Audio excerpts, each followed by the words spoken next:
Mutually perpendicular lines, मतलब origin से आपने क्या किया, दो म्यूचुअली परपेंडिकुलर लाइंस बनाए. Okay, those two mutually perpendicular lines are making isosceles right angle triangle with the third line. So ये point is origin और line given है x minus 1/1 is equal to y upon 2 is equal to z plus 1/1, है ना.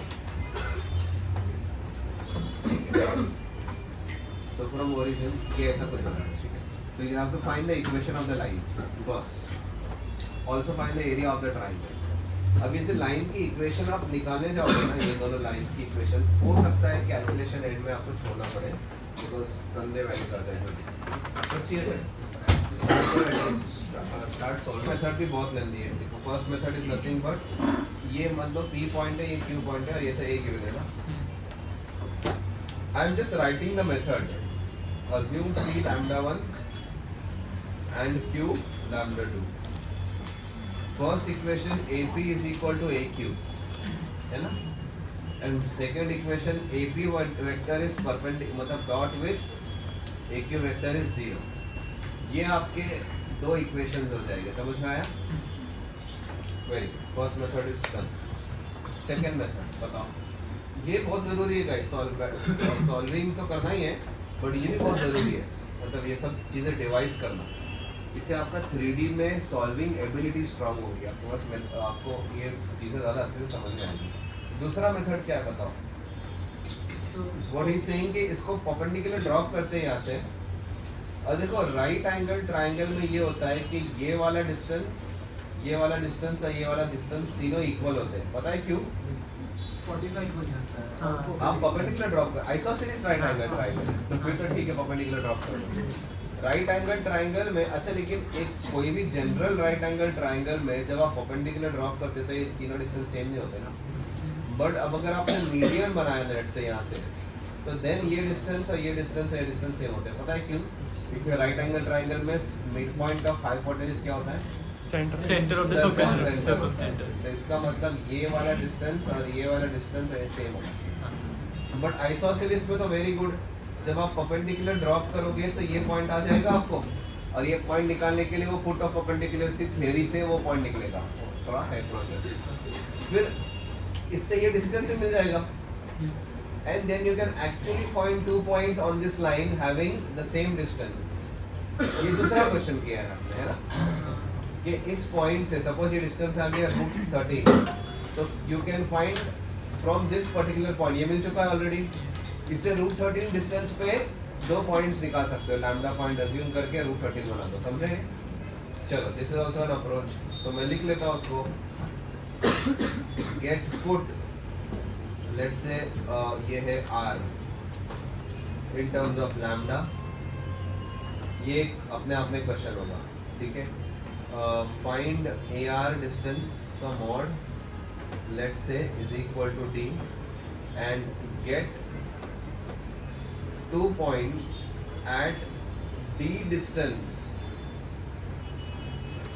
on the line from r. ठीक है ना.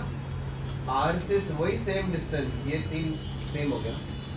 तो ये अगर d मिल गया आपको लेट से, तो आप r से d डिस्टेंस पे 2 पॉइंट निकाल सकते हो ऑन द लाइन. समझा? जनरल पॉइंट अज्यूम करके. But this is also used theory. और कुछ दोनों ही नहीं करेंगे हम. क्या करेंगे बताओ?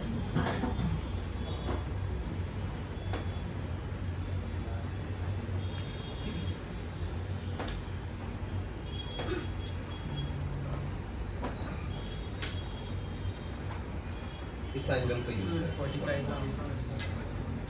प्रोजेक्शन. ठीक है. We will assume only one point.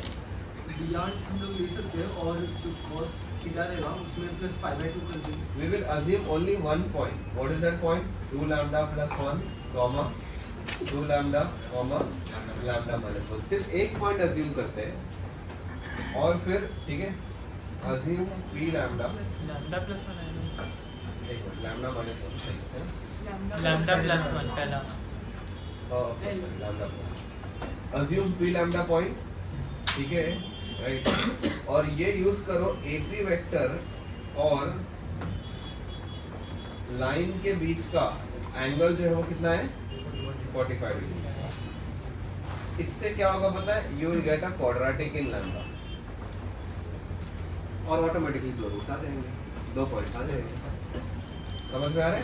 चलो मुझे बताओ what is AP vector.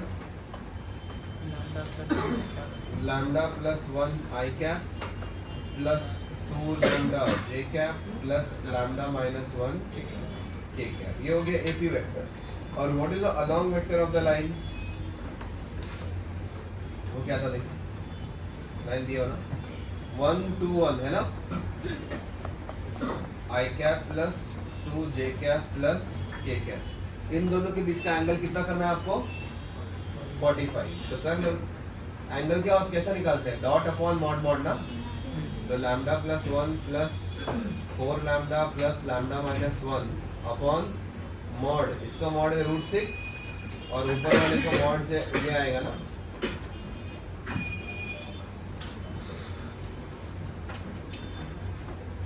This should be equal two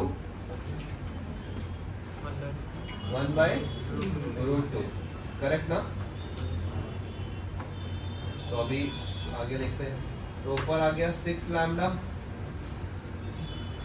upon √6 और नीचे क्या आया देखो 4 lambda 6 lambda square plus 2, correct है, इज इक्वल टू 1/√2, स्क्वायर करना ही पड़ेगा, इसका मॉड है तो ये हो जाएगा। अच्छा पहले तो इसको √6 बना दो, स्क्वायर करके 6 × 2 12 लैम्डा स्क्वायर हो जाएगा, is equal to 6 lambda square plus 2। Very good, देखो अच्छी लाइन आती है, ठीक है।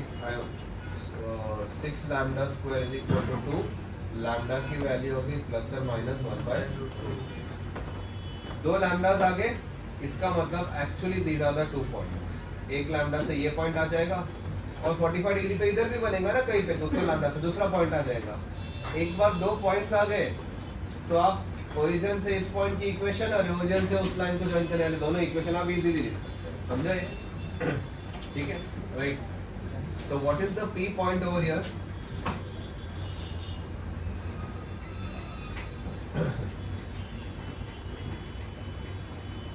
पी पॉइंट क्या होगा देखो, पी क्या था वैसे बात में, lambda plus 1 2 lambda lambda minus 1, lambda plus 1 2 lambda और लैम्डा माइनस 1, ये एक पॉइंट हो गया। इसको और ओरिजिन को ज्वाइन करने वाली लाइन की इक्वेशन लिख सकते हो क्या? क्या होगी लाइन की equation, please tell me. x minus passing through point 0 ले लो ना best, upon is equal to y minus 0 upon is equal to z minus 0 upon में क्या आने वाला है बताओ, drs। What are the drs of the line joining 2 points, 1/3 plus 1 minus 0, यही होता है ना।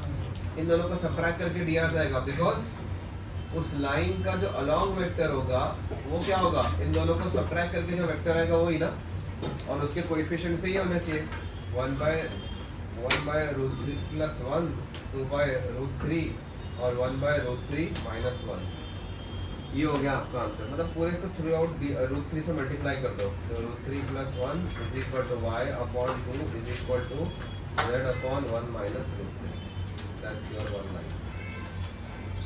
सिमिलरली लैम्डा से 1/√3 से भी दूसरी लाइन आ जाएगी, समझ में आया? ठीक है, एरिया निकालने के लिए हमें कुछ भी नहीं करना है, इतना सब नहीं करना है, ठीक है ना। अब वो सोचो आप लोग, पहले एक क्वेश्चन है, लिख लो, सॉल्यूशन भी स्टार्ट कर लो, राइट इट फास्ट गाइस।